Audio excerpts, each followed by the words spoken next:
It often seems like we have a tendency to spend an unreasonable amount of time doing a lengthy and difficult task in a game, rather than doing an often similar but also productive task in real life. Why? Why can't I bring myself to do any important work, but I can easily spend 12 hours in Minecraft to get a slightly better set of armor?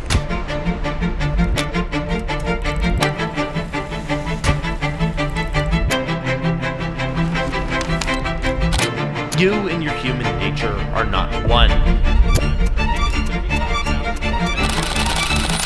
He's serving 4 life sentences plus 30 years. The 81-year-old Harvard-educated mathematician who was transferred to a medical prison facility. I can't tell you specifically how to put games in a mess.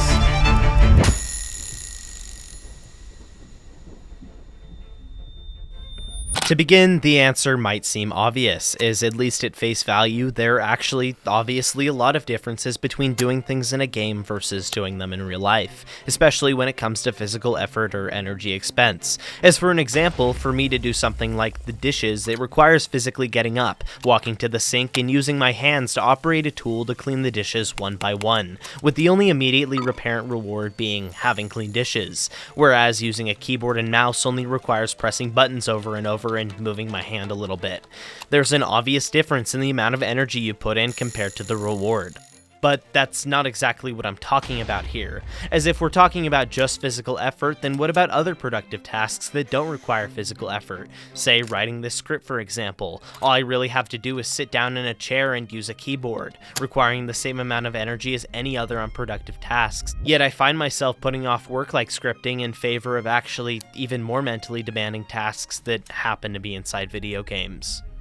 And then from this, you could say that it's actually because the stuff I do in games is more stimulating or more colorful than something like writing. It's eye candy. The actual design of Minecraft and its world is what makes it better. There are thousands of stimulating things to do, mechanics and gameplay arcs that real life just doesn't have, at least not on the surface. And to that, I agree. That does make it more attractive. I guess the question's been answered. But then there's always some sort of weird exception. You always find that you don't always know exactly why Minecraft is better, nor does saying this provide any solution beyond just gamifying real life. You could argue the intricate differences between things forever. You could talk about color theory or graphic design or play structure and still not really know what makes this better than this. It's kind of like giving your thoughts on a cake. When telling someone what you think, you can't quantifiably tell why something tastes good. You can't directly measure goodness without having some sort of reference that you can't measure. If you were to describe the taste of cake to someone who can't even taste, you would be stumped. All you really know is that it's just good, that this is more fun than that. If you wanted to, you couldn't make something better than cake without knowing what makes cake good in the first place. It's obvious that something's going on here, something beyond just examining superficial factors or comparing surface level differences.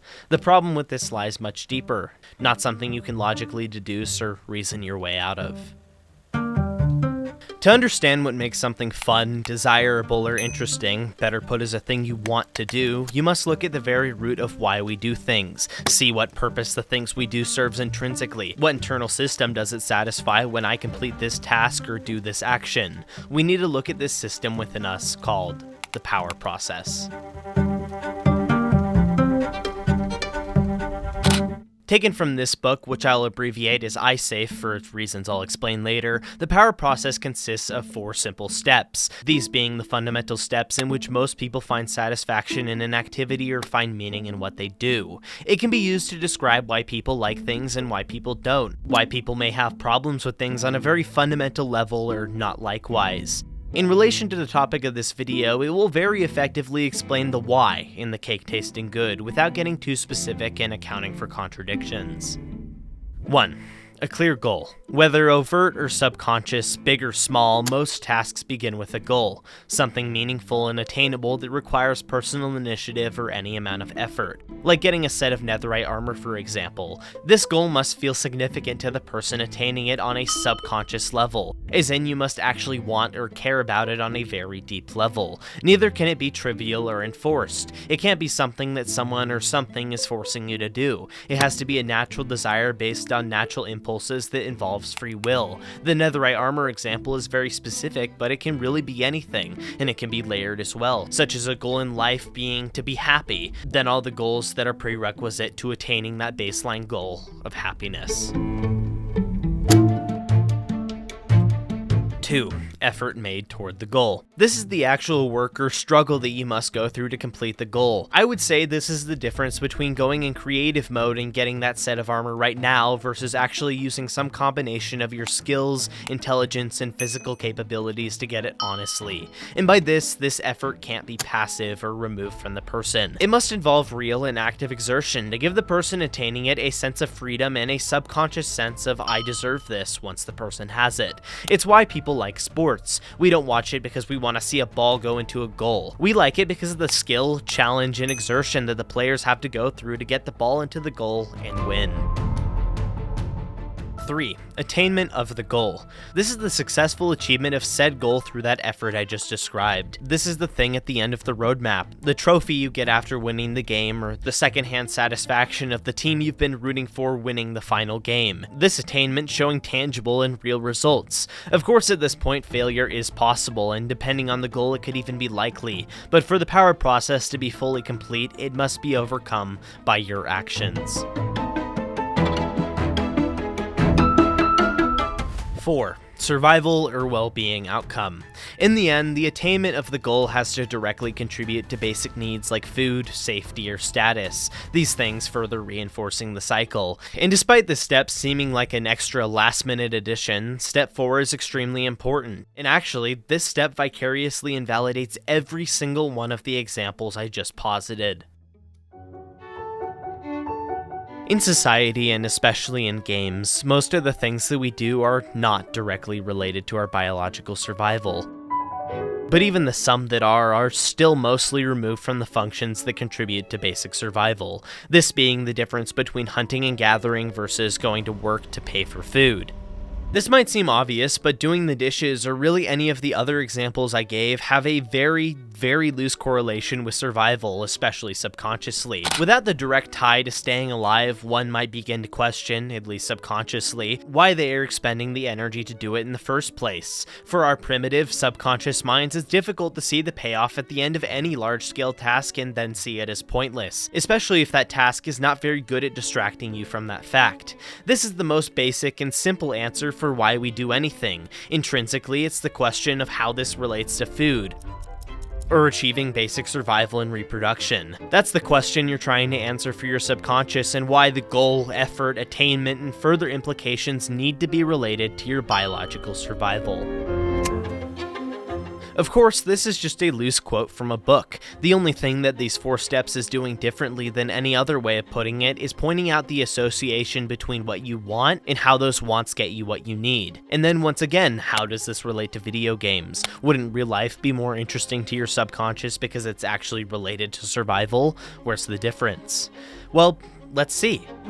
When we look at what it takes to make a clear goal, at least in relation to the power process, we see that this is much easier done in the real world, at least when it's a goal that relates to our survival outcome. And that is because, well, our real world is the only thing that we can logically relate to survival in 99% of cases. So, at least when we're thinking logically, when we're taking the power process seriously, the real world should have a huge advantage over games in this. But put in practice, we find this is hardly the truth.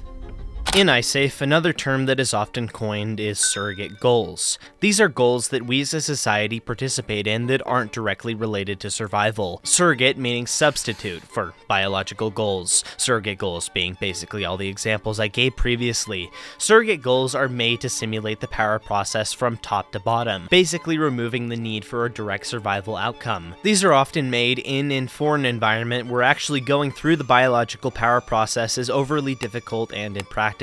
And from surrogate goals come surrogate activities, furthering the artificial power process. Surrogate activities can include many things, from sports to education to most work. They aren't necessarily a waste of time, nor are they always useless. They can serve functions just as important as any other non-surrogate activities, but not always. In relation to the topic of this video, what could be the best descriptor for what these activities are would be video games, specifically Minecraft.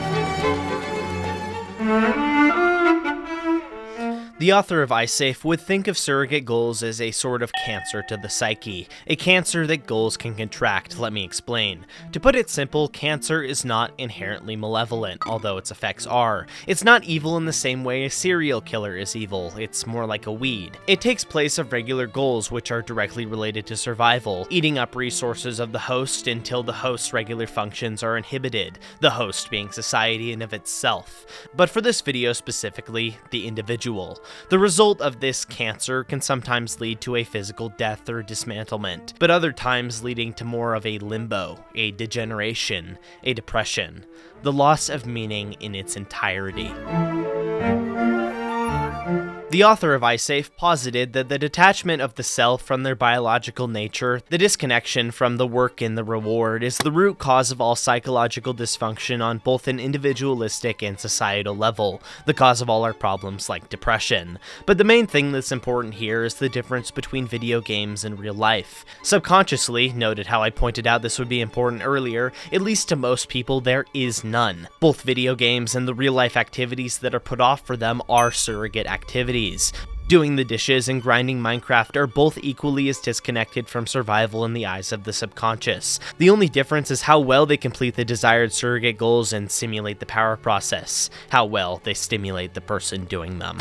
From the simple idea of the inner mind seeing the importance of these two tasks as equal, we can go back to the very superficial aspects that differentiate the two. Just to go over the obvious, Minecraft is very colorful, doing the dishes is not. Minecraft is very stimulating and offers to the person the power process, but on steroids. To this, in the typical Minecraft progression curve, as in surviving the first night and gathering resources, we see all 4 steps of this new artificial power process executed almost flawlessly. Once we take out the need for biological survival, we get the need of the survival of the player in a game, the goal of survival. In Minecraft, to complete this artificial surrogate goal, you are able to do things that directly relate to your survival, directly relate to the goal, eating the food that you kill, using the tools that you craft. This also being an order of magnitude more fun, fast, free, and easy compared to that of real life. When the survival pressure is removed, the system that acts to keep one alive can act without limits. You are barrier free, all the stakes are removed, you have this vast, open world where you can do whatever you want for as long as you want in any way that you want. This pales in comparison to any of the grudging, monotonous tasks that you would have to do in real life. It's not even close. Surrogate goals are a cancer to society. Goals inside surrogate goals are a cancer to the self. The perfect way to waste all your time. The most addictive vice. That vice being faux reality.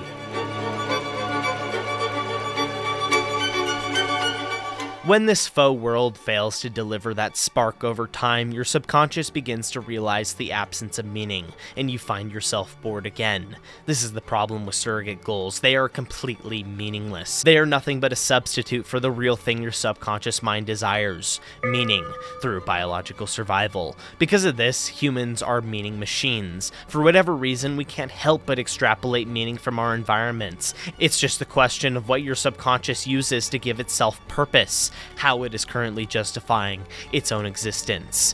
Deep inside, you are playing Minecraft because you see it as being equally valuable to any other surrogate activity. The only difference is that Minecraft is the best device to give you the illusion of value, or at least stimulation.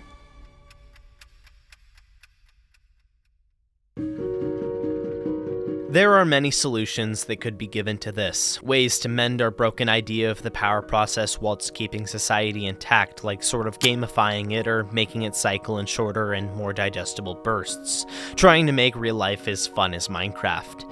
Most of these are very wordy and ambiguous, never really ever solving the problem and hardly ever working over time. To this, I think it's time to speak more about the author of this idea of the power process.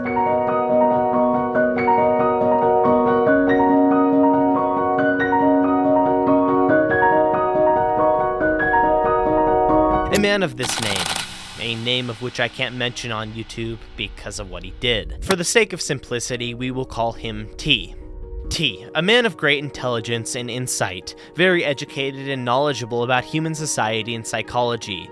But, to put it short, his view of the world is that society, as in the apparatus or sort of cocoon we've built around ourselves to make life easier, is the root cause of society sucking. His idea is that we'd be better off without surrogate goals, without psychological disconnection, without society. That we would be better off as hunter-gatherers. If the cake tastes bad, just throw it out and don't make another one. His solution was to literally blow everything up and live off the ash, to go back to the environment in which humans are naturally attuned to by any means, no matter how many innocent lives could be at expense.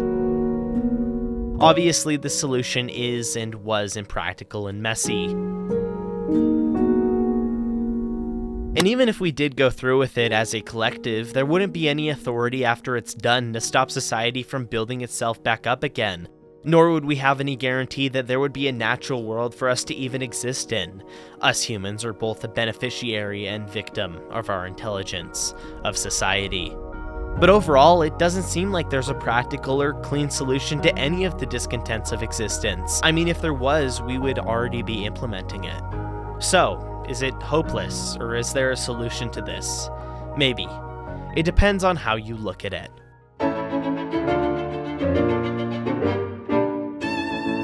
You could play a shot game with the amount of times I've said subconscious in this video. Subconscious, the inner ego, the self. The thing that lies below logical exchange and logic in of itself. Fundamentally, it is a thing that is very difficult to change, this by biological design.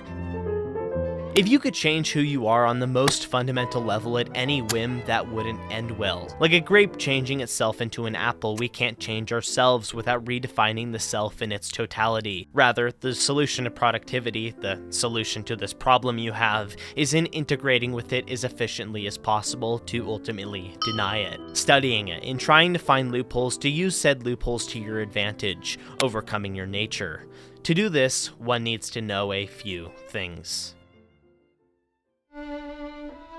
You can't talk yourself out of addiction using logic. If you go up to someone you know who has an addictive vice and simply tell them that they shouldn't do it because it's bad for them and will shorten their life or whatever, they will most likely not listen. Or if they do, they will play it off, deny reality. I can quit anytime I want. From this, the most likely outcome is a nasty look and maybe a cloud of smoke. This doesn't work because the reason they are doing it isn't rooted in logic. It's rooted in the subconscious. Internally, they see it as a fair exchange. The immediate pleasure outweighs the potential maybe gonna happen and maybe gonna be bad downsides sometime in the future. Much like how it's difficult for your subconscious to see the long-term survival payoff of surrogate goals. The only thing explaining to them why it's bad, which they most likely already know, will do is either make them feel worse about it or make them want to do it more in spite of you, because you should probably mind your own business. But in the case of yourself, you can't convince yourself that doing the dishes is more fun using just logic, just as you can't convince yourself that pain doesn't hurt or that the cake doesn't taste bad. From this, solving fundamental problems requires fundamental solutions. It requires making a deal with the subconscious and using its whims to your advantage, whatever that may be in practice, whatever self-help crap you get into, I'm not one to judge. Applied correctly, whenever approaching any self-help advice, the only way for it to mean anything is for it to mean something to you intrinsically. This is the spark that comes out of motivation, and the reason why discipline is so hard to build. Discipline requires logic, planning, and execution over a long period of time. Motivation comes intrinsically and leaves quickly. It is often messy and unplanned without much follow-up. Anyone who's ever made a New Year's resolution would know. I can't tell you specifically how to quit being such a mess, but I can tell you how to not quit being such a mess. You need to learn how to deny yourself, or at least make a temporary deal with yourself. Find a way to satisfy the subconscious mind, whatever that may be, and take advantage of it to eventually stab it in the back and achieve productivity. You and your human nature are not one. This is evident based on the fact that you don't really want to spend all day playing Minecraft, or at least you don't want to want. You would like to like doing hard things. To end off, this thing inside you, This humanity, this subconscious, this is the cancer. A clump of rotten flesh built around a skeleton of what is you. Your desires are not you in the same way your pinky toe isn't you. If I removed your pinky toe, you would still be you. Your desires, your human nature is just a prerequisite for you, a requirement to be a living, breathing being. Learn to deny that flesh and free yourself from yourself.